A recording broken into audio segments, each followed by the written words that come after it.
Hey, faithful listener, grab your cup of coffee and experience the Bible in a way you never have before. P40 Ministries is a podcast that goes through the Bible cover to cover. It's an awesome narrative that focuses your mind and prepares your heart for God to speak. So join your host, Jen, for a biblical podcast that's hilarious, informative, imaginative, and fun. The P40 Ministries podcast. Listen now as we go through the book of Mark. Hello, everybody, and welcome to the P40 Ministries podcast. My name is Jen. I am the host, and I'm so thankful that you guys are here. We're going to be discussing the first part of Mark chapter 15 today, which is the second to last chapter in the book of Mark. And I'm very sorry, you guys. I originally thought that Mark 15 was the last chapter of Mark. And I think I said that a handful of times, and I'm like, we only have one more chapter, but I was forgetting that Mark 16 also exists. So no, we have two more chapters to go through before we get to the book of Luke, but that's okay. I am quite, I'm looking forward to discussing what Mark 15 and 16 have to say. This is all about Jesus' death and, of course, his resurrection as well. Now, the one thing that's interesting about Mark is he doesn't mention Jesus' resurrection too much. Like he kind of does, but we'll talk about that later, though, once we get into Mark chapter 16. So for anybody who is just tuning in or is new to the podcast, I would love to thank you guys so much for continuing to share, letting people know that the P40 Ministries podcast exists, and, subscribing, giving reviews, rating, all that stuff helps the P40 Ministries podcast get found a little bit better. And one thing I don't mention too often, and I'm sorry for kind of going off on a rabbit trail here before we begin, but one thing I think I should mention to you guys is why it's called P40 Ministries, especially because I have not mentioned this in a while. And since I do have some new people tuning in, I'd love to describe why it's called P40 Ministries. So it's called P40 based off of Psalm 40. Psalm 40 Ministries is basically what my company is, but it's called P40. And those verses, Psalm 40, verses 1 and 2, say that God lifted me up out of the mud and mire, set my feet on solid ground, and steadied me as I walked along. And those two verses are basically the entire premise of what P40 Ministries is, what our goals are for people, is to help people find God, is to help people get into that relationship with God, because when people get into that relationship with God, God will bring them up and set their feet on solid ground and steady them as they walk along. I'm very, very passionate about purpose, about people's purpose in careers, in their families, and everything else. And I believe that our foundational purpose is God, because God is the one that leads us. He's the one that makes our paths straight. He's the one that sets our feet on solid ground. So when we get closer to God, he will help us do those things. So that is why it is called P40 Ministries, or Psalm 40 Ministries. And so I wanted to mention that because I did have some people ask me recently, why is it called P40? So yes, that is the story behind P40 Ministries and why the name is P40 based on Psalm 40. And so part of my passion obviously is helping people grow in their relationship with God, because God will then start leading them, start guiding their steps to what their career purposes are, to what basically everything else in their lives. One of the best ways you can do that, obviously, is through reading the Bible to get closer to God. So that is why I bring you this podcast every single day, is so that you can read it yourselves, understand it, understand the relatability of the Bible in the modern day, which is another passion of mine. So yeah, that is why P40 Ministries exists, and I just wanted to throw that out there for you guys. But anyway, let's go ahead and discuss Mark chapter 15, verses 1 through 20. I'll be reading out of the WEB as I always do, but please feel free to read out of the version you like to read out of. But anyway, let's go ahead and discuss Mark chapter 15, 1 through 20. Immediately in the morning, the chief priests with the elders and the scribes and the whole council held a consultation and bound Jesus and carried him away and delivered him up to Pilate. Pilate asked him, "Are you king of the Jews?" And he answered, "So you say."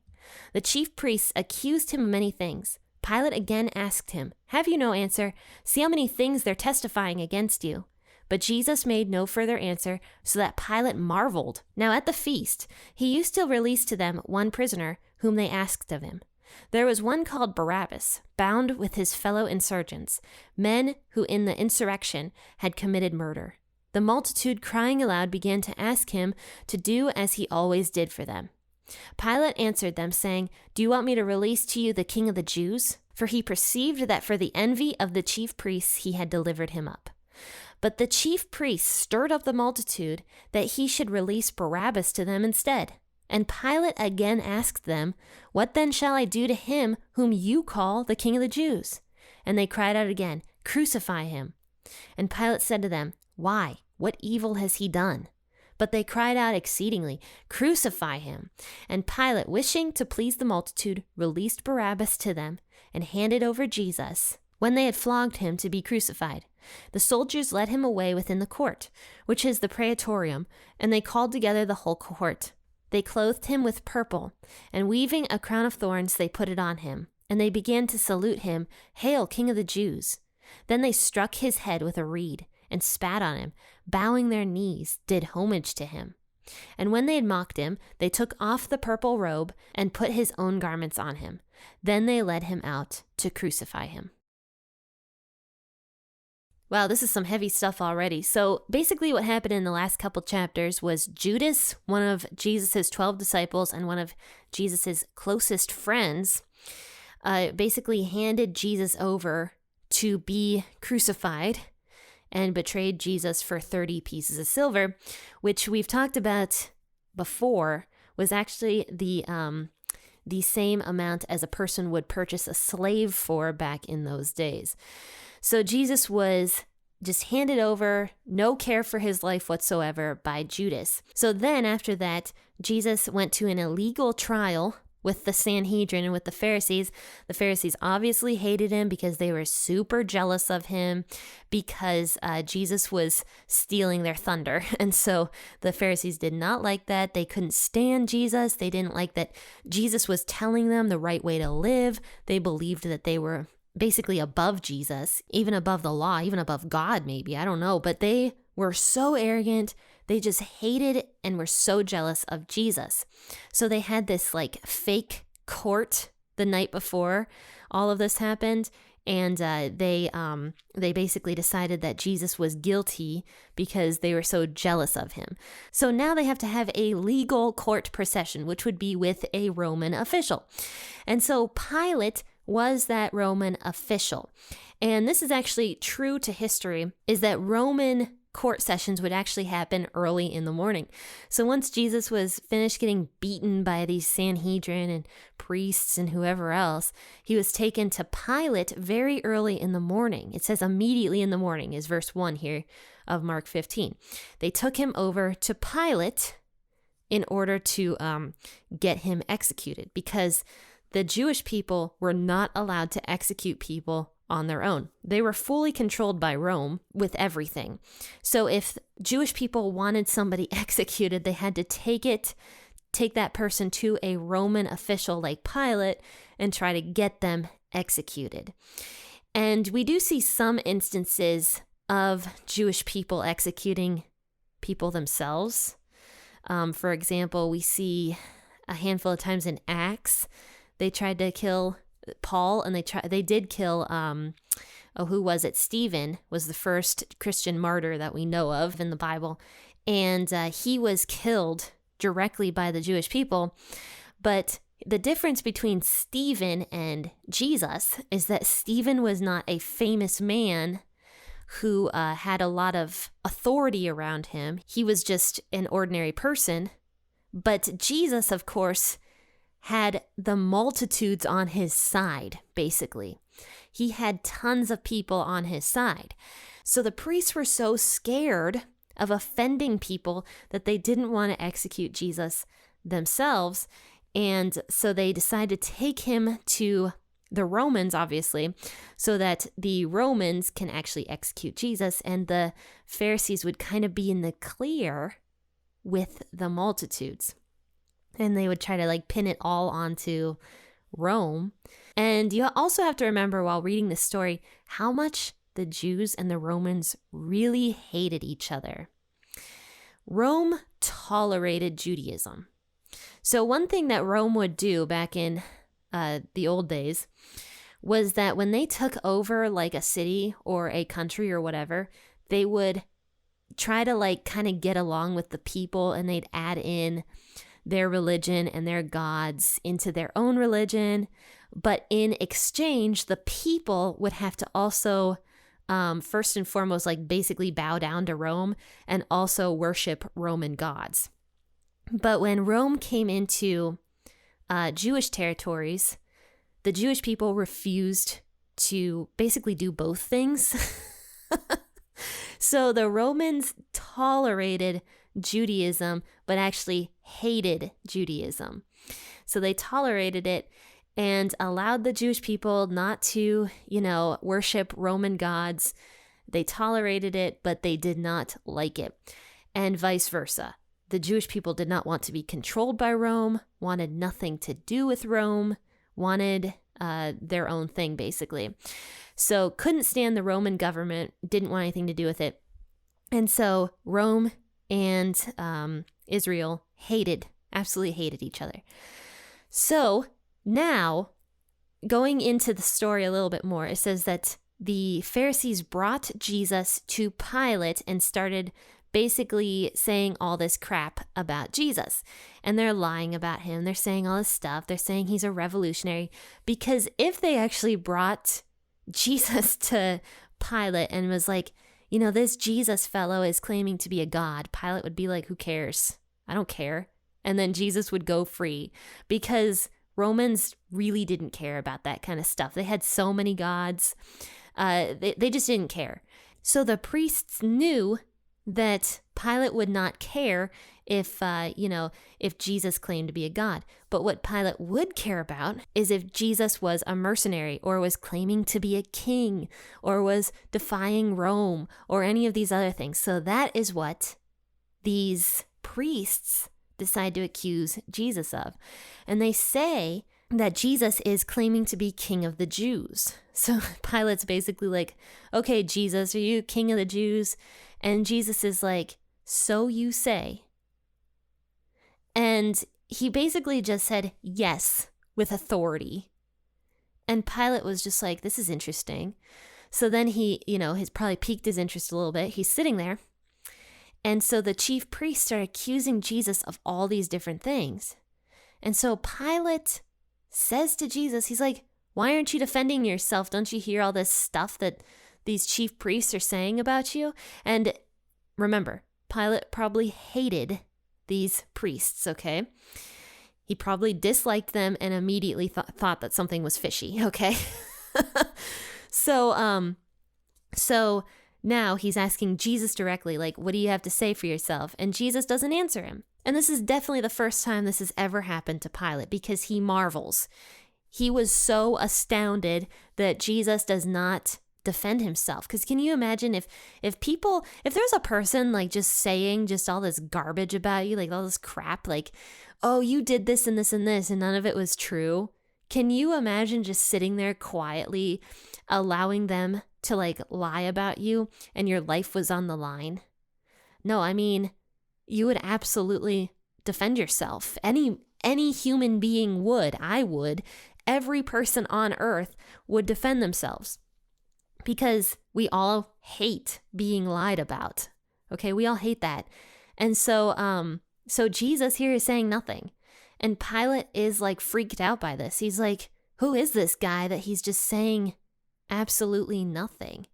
And this is making Pilate realize how innocent Jesus is. You think it would have the opposite effect, but Pilate's probably seen so many cases by this point that, people lie constantly, trying to get out of stuff that they did do. But this is the first time he ever saw somebody like Jesus, who is just letting these guys lie about him completely. And so Pilate decides that Jesus is innocent, knows that Jesus is innocent, but during the feast of the Passover, he did this custom of allowing the people to have basically a criminal released to them. So he decides to use Jesus and this other guy named Barabbas. And so he says to the people, he's like, who do you want me to release to you? And don't forget, like, this would be a multitude here waiting for Pilate to do this, because if this was a yearly tradition, this was something important. And this was probably very early in the morning as well. So people are gathering around to Pilate's house or wherever Pilate's at to wait for him to release this prisoner to them. So Pilate is standing outside and he has Jesus on one side, Barabbas on the other. And so he says to the people, who do you want me to release to you? How about this king of the Jews here? And this is interesting because this is Pilate's way of trying to get Jesus released.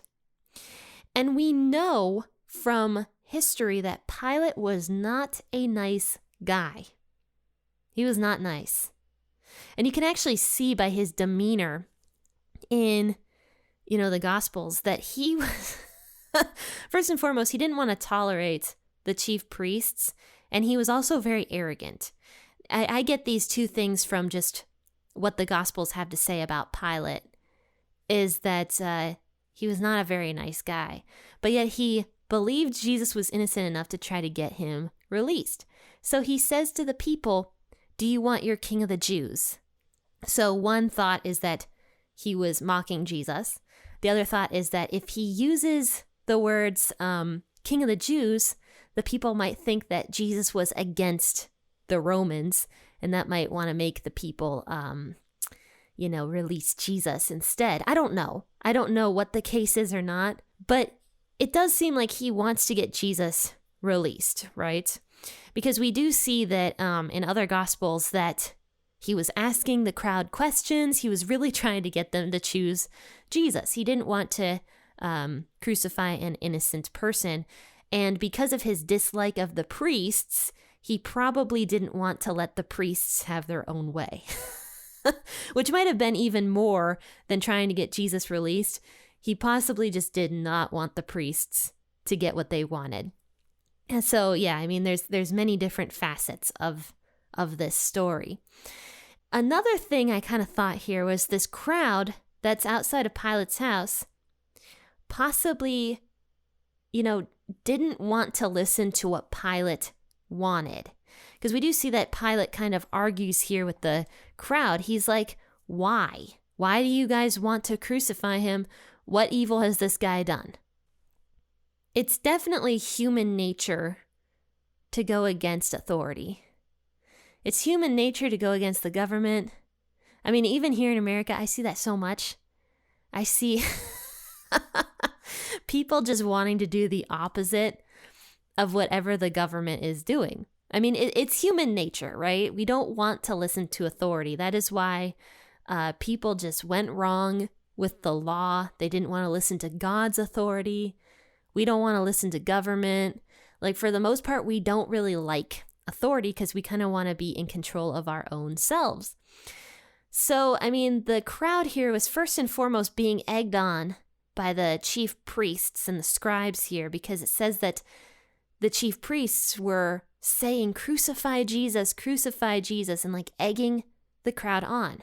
If the crowd believed the chief priests, which they very likely did, and also saw that Pilate wanted to release Jesus instead of Barabbas, it's possible that the crowd was swayed by the chief priests to kind of make the decision to release Barabbas to them instead of to Jesus. So there was a lot of different things here at play. There was political stuff here. There was jealousy of the chief priests. There was human nature. There were so many things here at play. But of course, this was going to happen one way or the other. Jesus was going to get crucified, because that is what Jesus came down to earth to do. And he was not shocked by any of this stuff. That is why he didn't say anything to Pilate. That is why he just let the chief priest say all this stuff about him, because he knew that this was going to happen. He knew that this was the reason he came down, and that is why Jesus just allowed this stuff to happen. So finally, the chief priests get what they want, because there's this riot began happening. And from my understanding of history, Pilate had riots on his hands before and probably wanted to avoid another one. So he gives into the crowd and he lets his men, the Roman officials, crucify Jesus. But before that, he has Jesus flogged. So one thing I actually remember hearing about with the movie The Passion of the Christ is Jim Caviezel, when he was going through the flogging scene, actually got flogged with the whip twice. And apparently it was the most excruciating thing he had felt up to that point. It was so horrible because the actor who was flogging Jim Caviezel missed the board. I'm sorry, it's not funny, but he missed the board and ended up landing one on Jim Caviezel. He almost passed out from it. It was so painful. And then it happened again, which is kind of the funny part, but obviously very awful as well. But I mean, Jim Caviezel went through 2 floggings, okay, and could barely stand them. Imagine Jesus having to go through, I don't even know how many, 30, 40 different I don't know, hits with this thing. This would be a leather strap with bones and balls of metal and all sorts of crazy stuff that would just stick into Jesus's back. And then when the leather cord was pulled back out, it would rip off flesh, pieces of flesh. And then there'd just be strips of back hanging off of Jesus. And this was meant to put them into a pre-shock kind of state. It was not meant to kill them, but it was meant to weaken them. Crucifixion was such a horrific event. Everything about it was just awful, and it was torturous, and they tried to make it as painful as possible. So this flogging that Jesus initially goes through, he would be hanging on a cross, and as his back is sliding up and down the back of that wooden cross, the wounds would reopen. Pieces of that wood would get up inside of Jesus's back. It would cause infection. It would cause shock. It would cause all sorts of awful things, just this flogging alone, and then being hung on the cross. So this was terrible. This was absolutely horrific torture that Jesus was going through. But this also just shows how physically strong Jesus was, because first and foremost, he was a 32-year-old man at this point. He was a carpenter. He traveled around on foot, healed people, helped people. He was very, very physically fit, because after he goes through all of this, he still has enough energy to continue on, and he was even able to carry his cross, which would have been 50 to 100 pounds, I think. I didn't look that up recently, though. But I mean, just to go through that event of being flogged, having blood loss, and still being able to carry a cross a little ways, I mean, this just shows how strong physically Jesus was. But right after Jesus is done being flogged by these people, by these Roman guys, it says that they weave together this crown of thorns and put it on his head, and then they start hitting him with this reed. So these reeds, I used to have them in my backyard, and I think I mentioned this in Matthew, but one time my husband and I were sword fighting with them. And they make this horrible whippy noise. While you're whipping them around, they're like whips, okay? They truly are like whips. And my husband whipped me in the hand with it, and my gosh, that was painful. So if they're using these reeds and whipping Jesus's head with them, the crown of thorns would like stick more into Jesus's head. So like all of this was just horrific torture, just, over the top. These Roman soldiers were just, playing around with Jesus, and it was just absolutely terrible. And they're like saluting him and just kneeling at him and just saying all sorts of stuff. Then they end up spitting on him, bowing, and like paying him fake homage. So after they're like finished mocking him, they take him away to be crucified. But it also says that they took the purple garment off of him. So what they had done was stick this like purple garment on Jesus, which probably one of the officers had. And because officers, like the higher ups, would wear nicer stuff.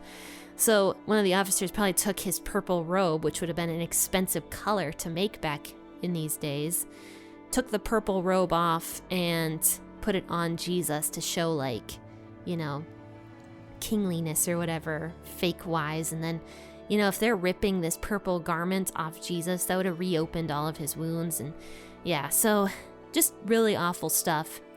And so, yeah, it says then on verse 20, they lead Jesus out to crucify him. So that's kind of the end of what we're going to talk about today. But friends, join me on Thursday, and we'll discuss more of Mark chapter 15 and discuss Jesus's actual crucifixion. So friends, thank you so much for tuning into this episode, and I hope that it meant something to you. And if it did, go ahead and share it on your social media platforms and let people know P40 Ministries exists. Friends, also go to my website, www.p40ministries.com, if you have any questions whatsoever about anything that I do, or if you want to get into contact with me, you can do so there. But guys, I have nothing else to say except happy listening and God bless.